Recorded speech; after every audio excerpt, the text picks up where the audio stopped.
नमस्कार दोस्तों। Hello and welcome to my YouTube channel.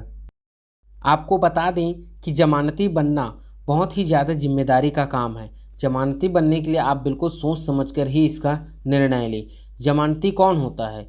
फौजदारी मुकदमे में आरोपी को अदालत से जब जमानत मिलती है तब आमतौर पर उसे कहा जाता है कि वह व्यक्तिगत मुचलके के साथ साथ उतनी ही रकम जमानती पेश करे, तब वह किसी दोस्त, रिश्तेदार या फिर पहचान वाले को जमानती के तौर पर पेश करता है। जब कोई जमानती पेश करता है तो उसकी जिम्मेदारी क्या होती है? जमानती जो भी बनता है उसकी जिम्मेदारी काफ़ी बढ़ जाती है। इस बारे में हम आपको बताते हैं कि जमानती का सिर्फ बेल बॉन्ड भरने तक ही सीमित नहीं होता है, बल्कि उसकी जिम्मेदारी है कि जमानत पर छूटने के बाद आरोपी अगर अदालत में पेश ना हो रहे हो तो उसे पेश करें। क्रिमिनल केस के किसी आरोपी को जब जमानत देने के साथ अदालत यह शर्त लगाती है कि वह व्यक्तिगत बॉन्ड के अलावा जमानती भी पेश करे। इस दौरान आरोपी की ओर से अदालत के सामने जमानतनामा पेश किया जाता है। उस जमानतनामे में आरोपी का डिटेल भरा जाता है, साथ ही जमानत की राशि का विवरण होता है। बाकी के हिस्से में जिसे उसने जमानती बनाया है उसका डिटेल होता है। उस डिटेल के जमानती का नाम, पता आदि होता है। साथ ही किसका जमानती बना है और कितनी जमानत राशि है इसका विवरण भी दिया वहां जाता है।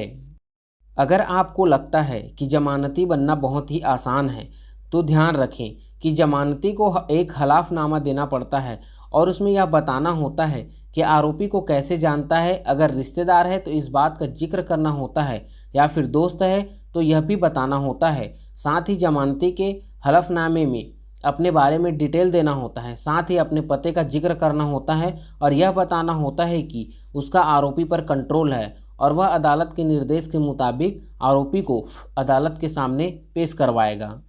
साथ ही जितनी जमानत राशि का ऑर्डर होता है उसके हिसाब से फिक्स डिपॉजिट या प्रॉपर्टी के कागजात या फिर पे स्लिप आदि जमा करने होते हैं। इस दौरान कई बार अदालत जमानती के से मौखिक तौर पर सवाल कर सकती है, जैसे कि आरोपी को जानता है, किस पते पर रहता है इत्यादि। इस तरह के सवाल का सही जवाब देने के बाद अदालत बेल बॉन्ड ही स्वीकार करता है। अगर आप थोड़ा बहुत भी घुमा फिरा कर जवाब देते हैं, अगर अदालत को संदेह होता है तो वह आपका जमानत खारिज भी कर सकता है।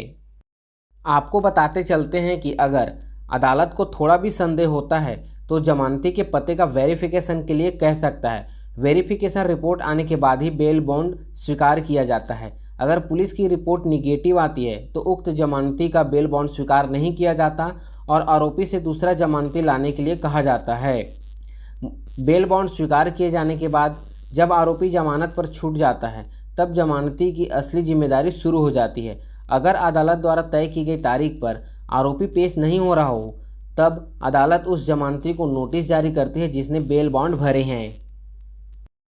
अगर आपने भी किसी के लिए बेल बॉन्ड भरा हुआ है तो आप याद रखें कि किसी भी आरोपी को अगर वह समय पर कोर्ट के नोटिस के अनुसार हाजिर नहीं होता है तो कोर्ट सीधा आपको ही नोटिस जारी करती है। जमानती को अदालत मौका देती है कि वह आरोपी को अगली तारीख तक पेश करे। अगर जमानती आरोपी को अदालत के सामने पेश करने में असमर्थ हो जाता है तब अदालत उसके द्वारा दी गई फिक्स डिपॉजिट अथवा प्रॉपर्टी के कागज या पे स्लिप के आधार पर जमानत की रकम जब्त कर ली जाती है।